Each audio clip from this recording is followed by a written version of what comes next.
Bismillahirrahmanirrahim. Assalamualaikum warahmatullahi wabarakatuh. Kami dari kelompok 2, Angkatan 11, Latsar CPNS 2022, beranggotakan 4 orang, yaitu Arif Hilmi Aziz, Joko Budi, Aryan Dika Sandia, dan Niken Mustikarini. Kali ini akan menjelaskan mengenai manajemen ASN dan nilai-nilai Smart ASN. Manajemen ASN adalah pengelolaan ASN untuk menghasilkan pegawai ASN yang profesional, memiliki nilai dasar, beretika profesi, bebas dari intervensi politik, dan bersih dari praktik KKN. Kedudukan ASN berdasarkan Undang-Undang Nomor 5 Tahun 2014 tentang ASN adalah dibagi menjadi 2, yaitu PNS atau Pegawai Negeri Sipil dan PPK. Pegawai negeri sipil yaitu warga negara yang memenuhi syarat tertentu diangkat sebagai pegawai ASN secara tetap oleh pejabat pembina kepegawaian untuk menduduki jabatan pemerintahan dan memiliki nomor induk pegawai secara nasional.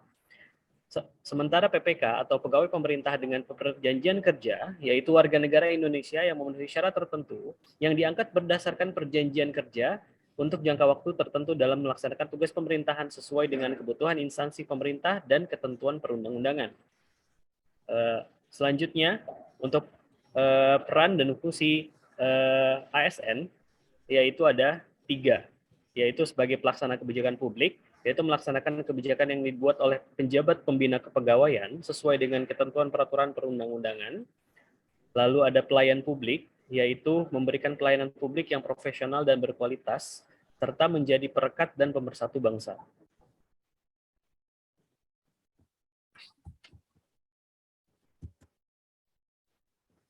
Selanjutnya, saya akan menjelaskan mengenai hak dan kewajiban ASN. Bagi seorang ASN memiliki hak-hak sebagai berikut. Yang pertama, gaji, tunjangan, dan fasilitas. Kedua, hak cuti. Ketiga, hak perlindungan. Keempat, hak pengembangan kompetensi. Dan untuk PNS, memiliki satu hak lagi, yaitu jaminan pensiun dan jaminan hari tua. Sementara untuk kewajiban ASN, yaitu pertama, setia dan taat kepada Pancasila, UUD 1945, NKRI, dan pemerintahan yang sah. Kedua, menjaga persatuan dan kesatuan bangsa. Ketiga, melaksanakan kebijakan yang dirumuskan pejabat pemerintah yang berwenang. Keempat, menaati ketentuan peraturan perundang-undangan. Kelima, melaksanakan tugas dengan penuh pengabdian, kejujuran, kesadaran, serta tanggung jawab. Keenam, menunjukkan integritas, keteladanan, sikap, perilaku, ucapan, dan tindakan. Ketujuh, menyimpan rahasia jabatan dan hanya mengemukakan sesuai peraturan perundangan. Kedelapan, bersedia ditempatkan di seluruh wilayah Kesatuan Negara Republik Indonesia.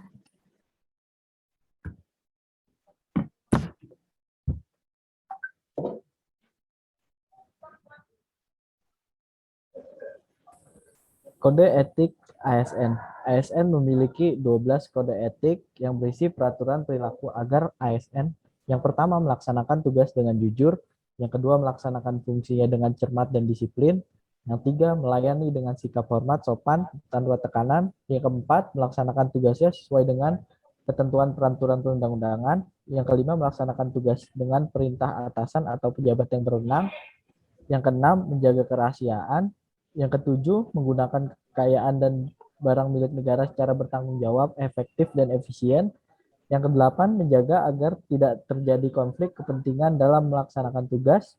Yang kesembilan, memberikan informasi secara benar dan tidak menyesatkan kepada orang lain.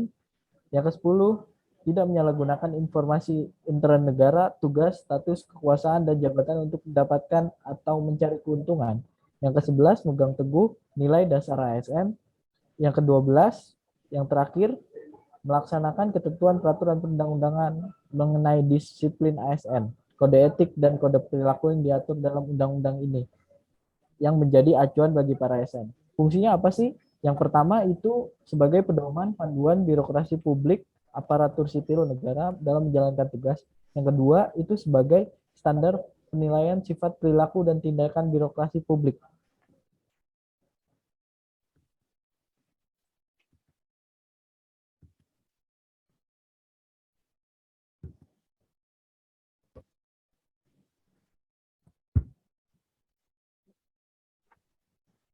Smart ASN di sini tadi dari literasi digital.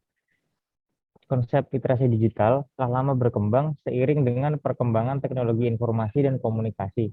Menurut Filter, literasi digital mengacu kepada kemampuan untuk memahami, mengevaluasi, dan mengintegrasi ke dalam berbagai format dalam bentuk digital. Titik berat dari literasi digital adalah untuk mengevaluasi dan menginterpretasi informasi yang ada sesuai dengan 5 arahan Presiden dalam upaya percepatan transformasi digital. Pengembangan SDM merupakan salah satu fokus Presiden. Berdasarkan petunjuk khusus dari Presiden pada rapat terbatas perencanaan transformasi digital, bahwa transformasi digital di masa pandemi maupun pandemi yang akan datang akan mengubah secara struktural cara kerja, beraktivitas, berkonsumsi, belajar, bertransaksi yang sebelumnya luring dan kontak fisik menjadi lebih banyak ke daring yang akan dihadapi oleh semua lapisan masyarakat termasuk ASN. Kompetensi UNESCO Digital Literacy Framework 2018 meliputi terkait kompetensi kunci yaitu literasi informasi dan data, komunikasi dan kolaborasi, pembuatan konten digital, keamanan dan pemecahan masalah. Berikutnya adalah etika dan etiket berinternet. Etika berinternet ataupun etiket berinternet sangatlah penting bagi kita di dalam menjelajah dunia maya. Untuk etika berinternet terdiri, yang pertama, jangan menggunakan huruf besar atau kapital. Apabila mengutip dari internet, kutiplah seperlunya. Memperlakukan email sebagai pesan pribadi, berhati-hati dalam melanjutkan email ke orang lain, biasakan menggunakan format plain text, dan jangan sembarangan menggunakan HTML. Jangan kirim file berukuran besar melalui attachment tanpa izin terlebih dahulu dari penerima pesan.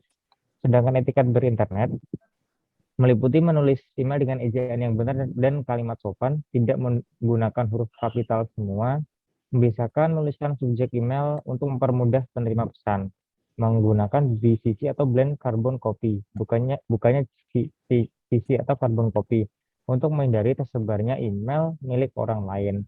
Dan yang terakhir yaitu jangan menggunakan kata-kata jorok dan vulgar.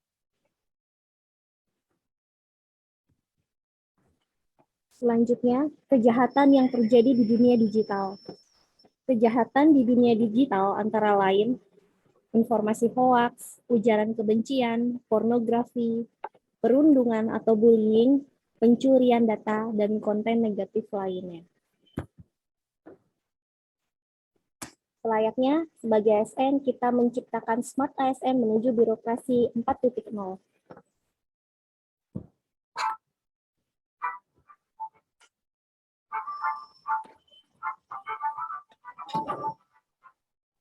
Persaingan global saat ini masuk dalam ranah digital, termasuk pada sistem pemerintahan. Indonesia mau tidak mau juga ikut dalam arus revolusi industri 4.0 tersebut. Setiap aparatur sipil negara atau ASN dipaksa untuk adaptif terhadap teknologi agar kinerja pelayanan lebih cepat, akurat, dan efisien. Digitalisasi birokrasi untuk pelayanan yang optimal adalah hal yang tak bisa disanggah. Menurut data dari Global Talent Competitiveness Index, Indonesia saat ini berada di peringkat ke-77 dari 119 negara dengan nilai 38,04. Untuk memperbaiki indeks tersebut, pemerintah melalui Kementerian Kedaruratan Aparatur Negara dan Informasi Birokrasi menerapkan Human Capital Management Strategy untuk Smart ASN 2024. Menurut Menteri Kedaruratan Aparatur Negara dan Informasi Birokrasi, Menteri Pan-RB Syafruddin, pemerintah memiliki program yang dinamakan HAMP yang masuk dalam Human Capital Management Strategy Program. Program HAMP itu melingkupi perencanaan, rekrutan dan seleksi, pengembangan kapasitas, penilaian kinerja dan penghargaan, promosi, rotasi dan karir, serta peningkatan kesejahteraan. Selain itu, untuk menyambut tahun 2020, Indonesia masuk ke dalam desain pembangunan aparatur sipil negara 2020-2024.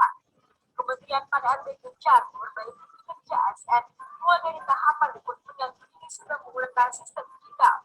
Harapannya dengan sistem rekrutmen yang berhasil menekan angka kecurangan, pemerintah bisa mendapatkan orang-orang pilih yang akan menggerakkan sistem pemerintahan di Indonesia.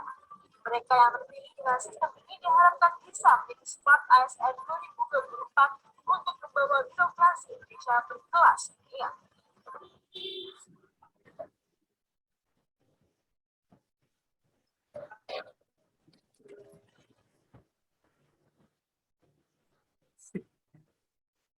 Demikian nilai dari manajemen ASN dan Smart ASN yang dapat kami sampaikan pada kesempatan kali ini. Semoga apa yang dapat kami sampaikan dapat berguna bagi siapapun yang mendengarkan dan menonton video ini. Terima kasih. Assalamualaikum warahmatullahi wabarakatuh.